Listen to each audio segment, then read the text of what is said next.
आज का विषय है अतिसार।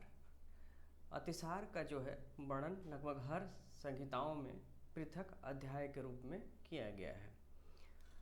तो सबसे पहले हम देख लेते हैं कि किन किन अध्यायों में, किन किन संहिताओं में इसका रेफरेंस आया है।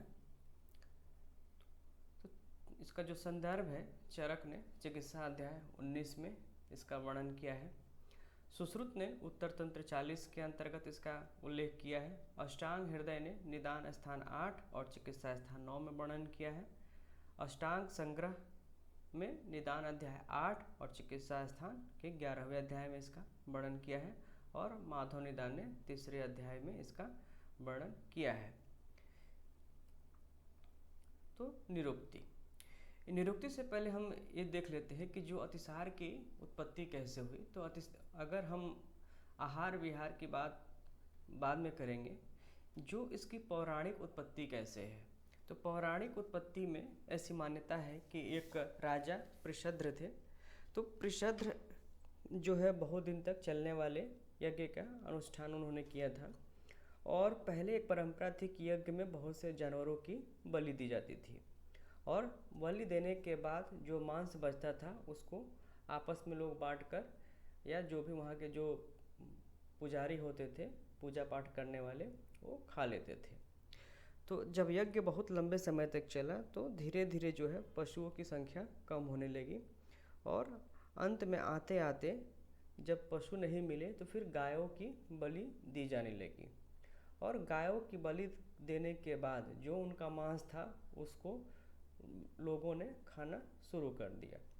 तो जो गाय का मांस होता है काफ़ी ज़्यादा गुरु होता है, उष्ण होता है, प्रकृति के विरुद्ध होता है और मनुष्यों के लिए असात्म होता है। तो जब लोगों ने इसे खाना शुरू कर दिया तो उनकी धीरे धीरे जो अग्नि है मंद होती चली गई, और जठराग्नि से ग्रसित होकर अंत में उनमें अतिसार रोग उत्पन्न हो गया। तो यह तो था अतिसार का जो है पौराणिक उत्पत्ति, अतिसार कैसे उत्पन्न हुआ। तो अब देखते हैं अतिसार है क्या और इसकी निरुक्ति क्या है। तो अतिसार जो होता है, जो शब्द है अति स्त्री ऋच अच अतिशयन सार्यति रिच्यति मलम इति अतिसारा, इन शब्दों से मिलकर बना है। अति शब्द अधिकारार्थवाचक और सार शब्द गत्यर्थक है।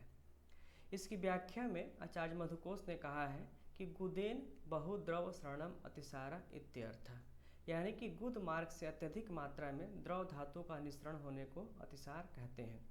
अतिसार में जो मल का स्वरूप होता है द्रव होता है, और अतिसार की गंभीर अवस्था में सिर्फ द्रव मात्र ही निःसरण देखने को मिलता है। जो इसका स्वभाव है काफ़ी ज़्यादा आशुकारी होता है, यानी कि यह शीघ्र ही मारने की क्षमता रखता है। आचार्य बागभट्ट ने अष्टांग हृदय में कहा है, अष्टांग हृदय में निदान स्थान के 8वें अध्याय 16वां नंबर श्लोक में कहा है कि शामम सकृत निरामम व जीर्णे एन अतिसार्यते सो अतिसारो अतिशरणाद आसुकारी सेवितै। आम या निराम स्वरूप के द्रव प्रवृत्ति अतिसार में उत्पन्न होती है। बार बार और अधिक मात्रा में द्रव मल प्रवृत्ति होने के कारण अतिसार को जो है आशुकारी कहा गया है। और आधुनिक समय में हम देखते हैं कि अगर किसी भी व्यक्ति को फ्रीक्वेंट डायरिया होता है लगातार, तो कहीं ना कहीं से उसका जीवन जो है काफ़ी संकट में आ जाता है। ऐसे में उसको फ्लूइड थेरेपी और बहुत सारे मैनेजमेंट के द्वारा उसका इलाज किया जाता है, जिससे कि वो बच जाता है। अतिसार के कारण क्या है। तो पहला तो कारण यही था कि जो हमारा जो अतिसार में जो इसकी उत्पत्ति में हमने बताया कि गाय का मांस का सेवन किया, जो कि गाय का मांस जो है हमारे लिए, मनुष्यों के लिए असात्म होता है। अब यहाँ पे पुनः आचार्य सुश्रुत ने बताया है कि गुरुवती स्निग्ध रुक्ष उष्ट द्रव स्थूल अति शीतलय, यानी कि गुरु, अति स्निग्ध, रुक्ष और उष्ण, अगर ये सभी चीज़ें अत्यधिक गुरु हो या अति स्निग्ध हो या अत्यधिक रुक्ष या अत्यधिक उष्ण हो, द्रव हो काफ़ी ज़्यादा लिक्विड डाइट हो, स्थूल हो मतलब भारी हो, और अति शीतलय बहुत ज़्यादा ठंड हो, तो ये सारी चीज़ों से जो है अतिसार होने की संभावना होती है। फिर बताया है कि विरुद्ध अध्यसन अजीर्ण असात्मश्च भोजन, अगर हम विरुद्ध आहार का सेवन करते हैं, अध्यसन का यानी कि जो हम खाना खाए हैं उसके बिना बचे दोबारा भोजन करते हैं, अजीर्ण में भोजन करते हैं या असात्म भोजन का सेवन करते हैं, तो इससे अतिसार हो सकता है। स्नेहादि अतिरिक्तश्च, जो स्नेहादि जो पंचकर्म है अगर उनका अत्यधिक सेवन करते हैं या अत्यधिक मात्रा में लेते हैं या उनका अतियोग हीन योग हो जाता है या मिथ्या युक्त हो जाता है या विष के सेवन से या भय से, अत्यधिक भय से। शोकाद दुष्ट अम्बु मध्य अतिपनात्, बहुत लोगों को शोक से मतलब स्ट्रेस की वजह से डायरिया हो जाता है, जैसे कि हम लोग फ्रिक्वेंटली IBS के केसेस में देखते हैं। दुष्ट अम्बु यानी कि दूषित जल पीने से, मद्य अतिपान, बहुत अधिक मात्रा में मद्य के सेवन से यानी नशीली चीज़ों के सेवन से। साथ में ऋतु पर्याय, जो ऋतु है उसके विपरीत जो है हम आहार विहार का सेवन करते हैं। जलातिरमणय, जल में अत्यधिक तैरने से। वेग विघाते, वेग का धारण करने से। कृमि दोषता, अगर आपके पेट में कृमि है तो सब जो है निदान है। इन निदानों के कारण जो है निर्णाम भवत्य अतिसारो, किसी भी व्यक्ति को अतिसार के लक्षण उत्पन्न हो जाते हैं। अतिसार के लक्षणों से पूर्व उसके क्या क्या लक्षण आते हैं, यानी कि अतिसार के पूर्व रूप क्या है, तो इसके बारे में भी लगभग सभी आचार्यों का मत एक समान ही है। तो सुश्रुत के अनुसार दोषावस्थास्तस्य नैक प्रकारा काले काले व्याधितस्य उद्भवन्ति। हृत नाभि पायी उदर कुक्षितोद गात्रावसाद अनिल सन्निरोधा विट संगाधमानम अथा विपाको भविस्तस्य पुरःसराणि। और अष्टांग हृदय में कहा गया है प्रकल्पते अतिसाराय लक्षणम तस्य भाविना तोदो हृदकुत कोष्ठेषु गात्रसाद मलग्रह आधमान अविपाकश्च। तो लगभग लक्षण जो है सभी ने एक ही जैसा बताया है।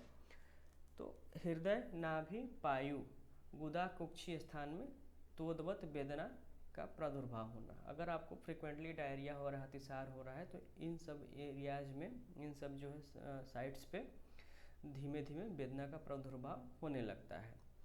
इसके बाद बताया कि विट संग आधमानव, मलविबंध कभी कभी हो जाता है, और आधमान अविपाक गात्रसाद वायु का विबंध, ये सभी जो है पूर्व रूप के रूप में उत्पन्न होने लगते हैं।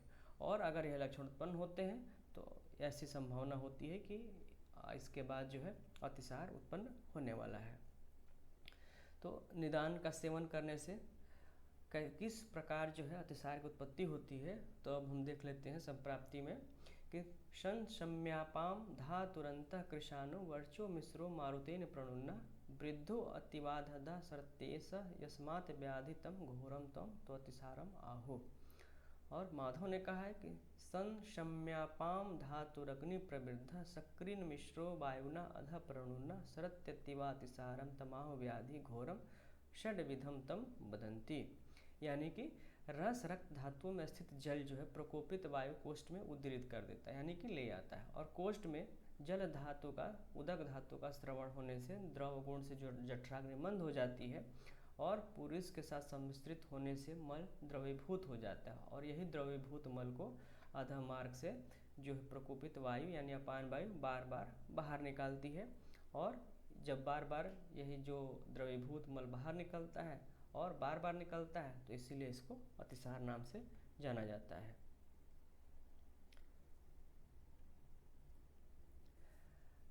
तो होते हैं कितने प्रकार के हैं, तो इसको 6 प्रकार का आचार्यों ने बताया है।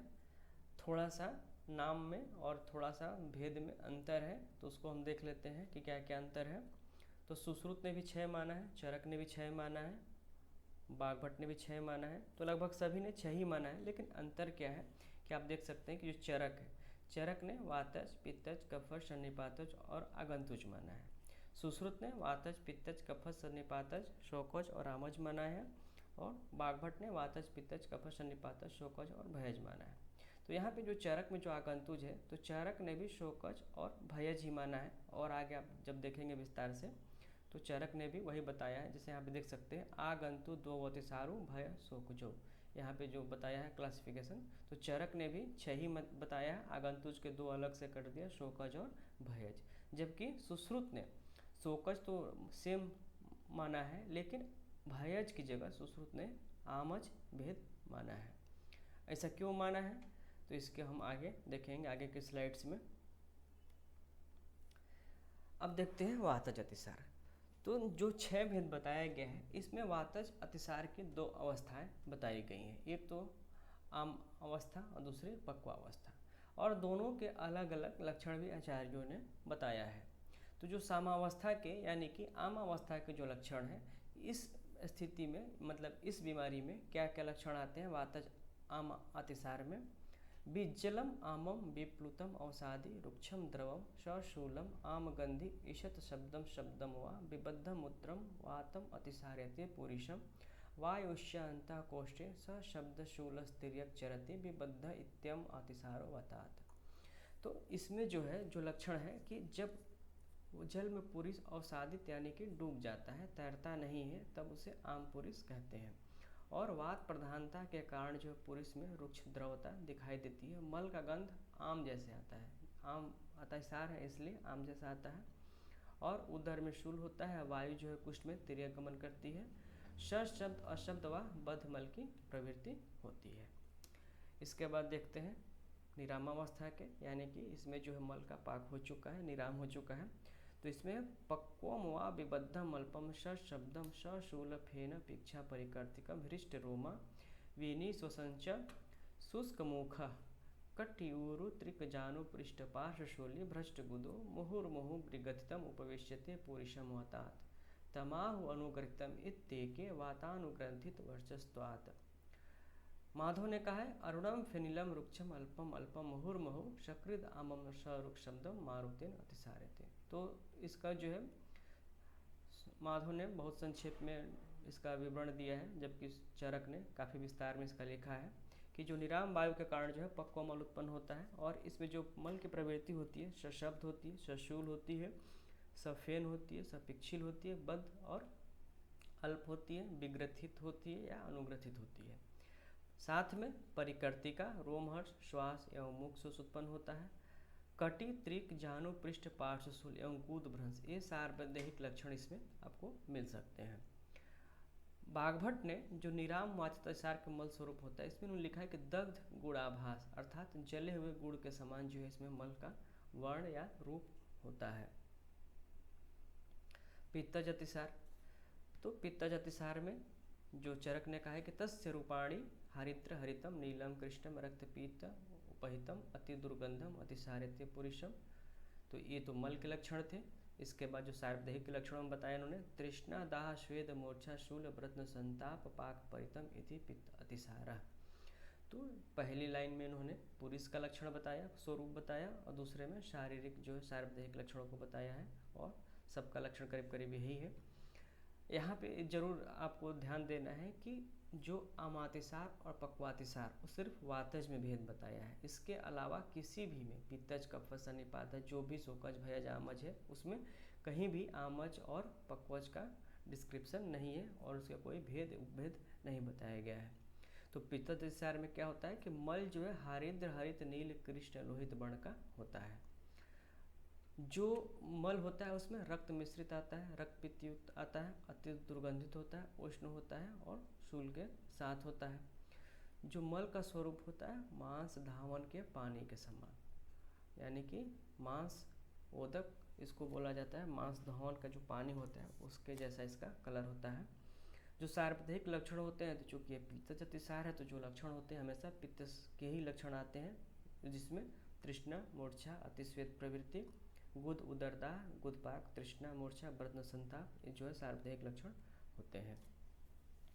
कफज में देखते हैं पहले लाइन में चरक ने पुरुष का स्वरूप बताया है कि स्निग्धम श्वेतम पिक्षिलम तंतु मदामम गुरु दुर्गंधम श्लेष्म उपहितम नुबद्धम शूलम अल्पम अल्पम अभीक्षणम अतिसार्यते सप्रवाहिकम गुरुदर गुदबस्थि वंक्षण देश कृते अप्यसंज्ञ सलोम हर्ष शोध क्लेशो निद्रालस्य परित सदनो अन्नद्वेषी चैति श्लेष्म अतिसारा।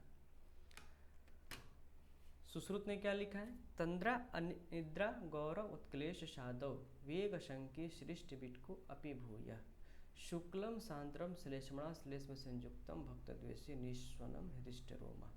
तो इसमें एक सबसे इम्पॉर्टेंट चीज़ है, आप देख सकते हैं जो चरक ने ये वाले लक्षण बताया है कृते अपि अकृत संज्ञा, और इसी से मिलता जुलता सुश्रुत में लिखा है वेगाशंकी, यानी कि जो टिपिकल फीचर्स होते हैं कि इसमें जो भी पेशेंट आता है वो आपको बताएगा कि हम जाते हैं टॉयलेट आने के बाद भी ऐसा लगता है कि अब हमारा जो है पेट साफ नहीं हुआ है और हमें दोबारा जाना पड़ता है। तो ये जो कफज अतिसार का इसको हम कह सकते हैं कि ये जो है विशेष लक्षण है। इसमें जो मल का स्वरूप जो है स्निग्ध, श्वेत, पिक्षिल, आमयुक्त, गुरु, दुर्गंधित, श्लेष्मायुक्त होता है। सार्वधायिक लक्षणों में प्रवाहिका, तो यहाँ देख सकते हैं जो प्रवाहिका है, यहाँ पे चरक में स्वप्रवाहिका माया, अलग से चरक ने प्रवाहिका का वर्णन नहीं किया है, इसी के कफज अतिसार के लक्षणों के अंतर्गत ही कर दिया है। तो प्रवाहिका, कृत्य अप्रिय कृत संज्ञा, प्रवाहन और वस्ति वंक्षण उदर स्थान में गौरव, भारीपन होता है, उत्क्लेश होता है। ऐसे रोगियों में निद्राधिक्य, आलस्य, अंगसाद, अन्नद्वेष, उत्क्लेश होते हैं, क्योंकि ये सारे जो है कफ के लक्षण होते हैं और कफज अतिसार है, इसलिए इसमें ये सारे लक्षण जो है देखने को मिलते हैं। त्रिदोषज, त्रिदोषज में तीनों दोषों के लक्षण जो है मिक्स होते हैं। सुश्रुत ने बताया है कि तंद्रा युक्त मोहसादस्य सोसो वर्चा कुर्यात अनेक वर्णा त्रिशार्था सर्वोद्भूते सर्वलिंगोपपत्ति कृष्यम च बाल वृद्धे असु असाध्य। तो इसमें जो है विभिन्न प्रकार के वर्ण होते हैं, पुरुष का स्वरूप जो है अलग अलग लिखा होता है, रक्त आदि धातुएं भी इसमें आती हैं। यहाँ पे देख सकते हैं रक्त आदि धातुओं का अधिक दूषित होने से हरिद्र, हरित, नील, रक्त, कृष्ण, श्वेत वर्ण की मल प्रवृत्ति होती है।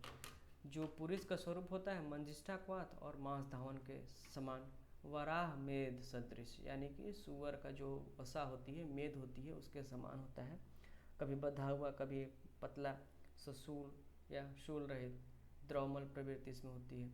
सार्वधायिक लक्षणों में तृष्णा, दाह, ज्वर, भ्रम, तमः प्रवेश, हिक्का, श्वास, परवसंधि, अरोचक, अर्थी प्रलाप, बार बार मल प्रवृत्ति होने से कूद स्थान में दौर्बल्य आता है। तो ये सारे जो है त्रिदोष अतिसार के लक्षण बताए गए हैं। अब जो आगंतुज है, तो आगंतुज में चरक ने भयज और शोकज दो अलग माना है, जबकि सुश्रुत ने शोकज और आमज माना है। तो भयज का जो मेन का निदान होता है वो भय होता है, इसलिए इसको भयज बोला गया। आप देख सकते हैं इसे प्रैक्टिकली मिलते भी हैं, ऐसे बहुत से पेशेंट्स मिलते हैं कि जिनको जब भी डर होता है, बहुत लोगों को डर की वजह से पेशाब निकल जाता है, पैखाना हो जाता है, तो ये सारी चीज़ें होती हैं। तो भयन क्षोभिते चीते सपितो द्रावयत शकृत वायुस्तत्व अतिचारेत क्षिप्रम उष्णम द्रवम प्लवम वात पित्त संगम समम लिंगम आहु। तो भय के कारण जब मन क्षोभित होता है तो पित्त के साथ वायु का प्रकोप होता है, और यह जो प्रकोपित वायु तीव्रता से उष्ण द्रव और तनुस्वरूप मल की प्रवृत्ति उत्पन्न हो जाती है। इसमें जो दोष इन्होंने बताया कि वात पित्त समम, दोनों जो है वात और पित्त जो है इसमें इसके कारण होते हैं। उसके बाद आता है शोकज। अगर किसी को किसी की वजह से बहुत से मेंटल ट्रॉमा हो, शोक हो, कोई बहुत करीबी कोई खास मित्र के देहांत होने से, या कई बार होता है कि आपके अचानक आर्थिक स्थिति खराब होने से, पैसा कहीं बैंक में कर्जे में डूब जाने की वजह से शोक हो जाता है, तो उसकी वजह से बहुत लोगों को अतिसार हो जाता है। तो इसके लक्षण हम IBS से कोरिलेट कर सकते हैं कि IBS में जब भी कोई मेंटल को स्ट्रेस होता है तो पेशेंट का जो है फ्रिक्वेंटली जो है लूज मोशन शुरू हो जाते हैं। तो इसमें उन्होंने लिखा है कि जो भी प्रिय वस्तु, धन, बंधु, प्रिय कर, वियोग, विनाश, शोक मग्न व्यक्ति में उत्पन्न वाष्प वेग से उत्पन्न उष्मा कोष्ठ में जाकर जठराग्नि को मंद करके रक्त को क्षोभित करता है, और यह क्षुब्ध रक्त मल के साथ या बिना मल के गुंजा, गुंजा मतलब रक्ति जो एब्रस प्रिकुटेरियस होता है उसके तरह लाल रक्त इसमें से बाहर निकलता है, और इसमें मल सगंध या निर्गंध हो सकता है, और कृच्छता के साथ यानी बहुत ही कष्ट के साथ बाहर निकलता है। तो ये कष्ट साध्य भी होता है, यानी कि ऐसे पेशेंट का जब तक हम स्ट्रेस रिलीव नहीं करेंगे, जब तक उसका शोक का निदान नहीं होगा, उसका इलाज नहीं होगा, तब तक जो है वो ठीक नहीं होता है। अब अतिसार की सामा और निराम अवस्था, तो इसको हम देख चुके हैं वातज में, दोबारा देख लेते हैं कि अतिसार जो है दो होता है, साम और निराम। तो यहाँ पे जो सबसे पहले आमातिसार, जो कि अलग से जो है सुश्रुत ने इसके बारे में डिस्क्राइब भी किया है कि आम अजीर्णात उपद्रुता क्षोभयंता कोष्ठ दोषा संप्रदुष्टा सभक्तम नाना वर्णा नैक्ष शार्यंति कृच्छात जंतु षष्ठमिनम बदंती। और अष्टांग हृदय ने शाश्रिक निरश्र तत्राद्य गौरवात अपसु मज्जति सकृत दुर्गंधम आटोप विष्टंभ अर्थि प्रसेकिन। भुक्त अन्न के साथ आमाजीर्ण से प्रकोपित दोष कोष्ठ में क्षोभ उत्पन्न करते हैं। प्रकोपित दोष रक्तादि धातु और पुरुषादि मलों को दूषित करके अपक्व अन्न के साथ आमातिसार उत्पन्न होता है। और इसमें आमातिसार के कारण जो मल की प्रवृत्ति होती है वो विविध वर्णों की होती है, अलग अलग वर्ण के इसमें मल उत्पन्न होता है। मल त्याग करते समय उदरशूल होता है और मल वेग बार बार इसमें होता है। और इसका जो मेन निदान है, मुख्य निदान है, जो हमेशा अजीर्ण होता है। इन्होंने स्पष्ट बताया है कि आमाजीर्णात उपद्रुता, आमाजीर्ण से विशेष रूप से उत्पन्न होता है। आम पुरुष के लक्षण के बारे में बताया गया कि संसृष्टि में भी दोषस्तु न्यस्तु अपसम अवसीदति पूरिशम भृशम दुर्गंधि विच्छिन्नम च आम संज्ञकम। यानी कि जो आम पुरुष होता है वात आदि के लक्षणों से युक्त होता है, अत्यंत दुर्गंध युक्त एवं विच्छिन्न होता है और इस पुरुष को पानी में डालने से डूब जाता है। और पक्वातिसार के लक्षण क्या है कि विपरीतो निरामस्तु कफात पक्को अपि मज्जति। और सुश्रुत ने कहा है कि एतान एव तु लिंगानि विपरीतानि अस्यतु, यानी कि जो ये लक्षण बताएंगे आम पुरुष के, उसके विपरीत एतानि तु लिंगानि विपरीतानि, अगर इसके विपरीत है तो उपक्वातिसार है।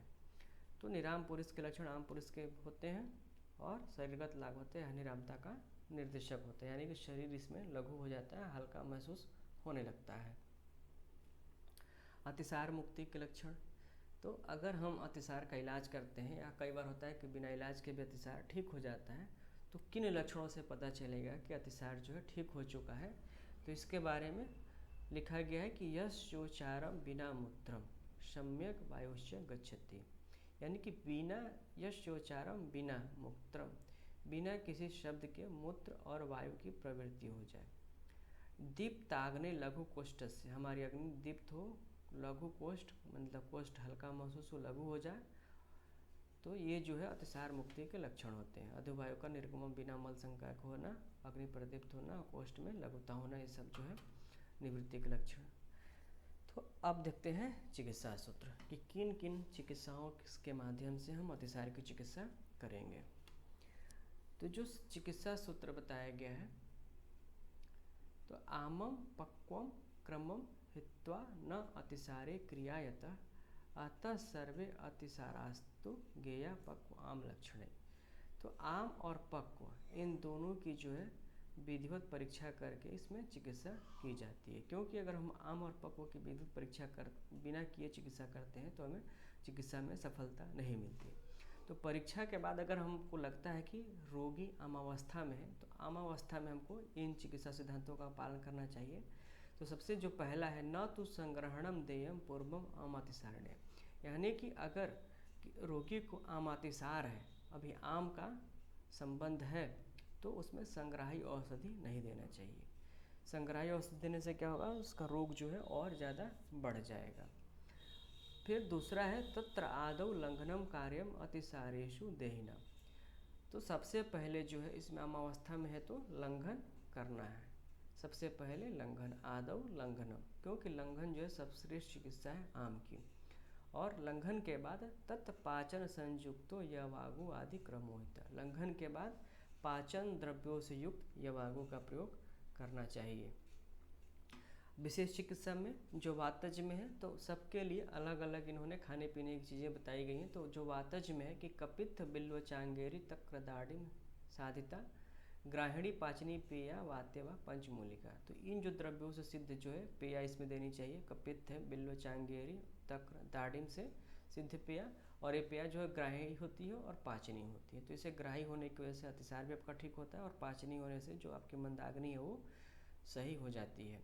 और जो दूसरी पेया है कि पंचमूल से सिद्ध आपकी जो है पेया भी आप इसमें प्रयोग कर सकते हैं। पीतज अतिसार में आमन्वितम अतिसारम पैतिकम लग्नम जय, तो इसमें भी जो है मुख्य रूप से लंघन ही बताया गया, लंघन देना चाहिए। और लंघित से अगर लंघन हो जाए तो यथा सात्म्यम यवागु मंड तर्पणाई, लंघन के पश्चात जो है जितना साथ में हो सके उतना यवागु मंड या तर्पण द्रव्यों का प्रयोग करना चाहिए। श्रीते चंदन मुस्ताभ्याम परपटोदिच्य नागरई, और लंघन के बाद जो है आपको ये जो बताया गया है कि ये सडंग पानी है, इसी का पान कराना चाहिए। रक्तज अतिसार, रक्तज अतिसार में अजाक्षीर का प्रयोग करना चाहिए। अजाक्षीर यानी कि बकरी के दूध का प्रयोग करना चाहिए। इससे जो है रक्तज अतिसार में जो भी ब्लड आता है, ब्लीडिंग डिसऑर्डर्स होते हैं, वो जो है ठीक हो जाता है। तो पिता अतिसारो दीप्ताग्ने क्षिप्रम समुपसाम्यति अजाक्षीर प्रयोगण बलवर्णश्च वर्धते, तो इससे आपका अतिसार भी ठीक होता है और बल और बर्ण की वृद्धि भी होती है। कफज अतिसार, श्लेष्मातिसारे प्रथम हितम लंघन पाचनम। अगर कफज अतिसार है तो सर्वश्रेष्ठ चिकित्सा क्या है कि सबसे पहले लंघन और पाचन करेंगे। लंघन पाचन के बाद भोजश्च आम अतिसारग्नो यथोक्तो दीपनो गण, और भोजन में दीपन गण के द्रव्यों से सिद्ध जो आहार विहार या जो भी औषधि सेवन भोजन करेंगे। सान्निपातिक अतिसार में, सान्निपातज अतिसार में सबसे पहले जो चरक ने बताया कि इसमें हम वातज अतिसार की चिकित्सा करेंगे। यहाँ बताया उन्होंने कि वातस्य अनुजयित पीतम, पीतस्य अनुजयित कफम, त्रयाणाम व जयित पूर्वम वे भवेत बलवेत्तम। तो सन्निपात अतिसार में सबसे पहले वात की चिकित्सा करेंगे, वात के बाद पित्त की चिकित्सा करेंगे और पित्त के बाद कफ की चिकित्सा करेंगे। शोकज और भयज में, शोकज भयज में जो है सबसे पहले तो जो है निदान परिवर्जन, यानी कि जिस वजह से शोक या भय हो रहा है तो उसको दूर करने वाली चिकित्सा करनी है। रोगी को आश्वासन देना है और दोषों के में वातज अतिसार के समान इसकी चिकित्सा की जाती है, क्योंकि इसके बारे में साफ साफ स्पष्ट रूप से चरक ने लिखा है कि मारुतो भय शोकाभ्याम शीघ्र ही प्रकोप्यति तयो क्रियावातहरणि हर्षणा आश्वासनानि च, कि जो भी इसमें शोकज और भयज होता है तो इन दोनों से क्या होता है कि वात ही प्रकोपित होता है। मारुतो भय शोकाभ्याम शीघ्र ही प्रकोप्यति, तो इसलिए वात कुपित होने की वजह से इसमें वात की चिकित्सा सबसे जरूरी होती है।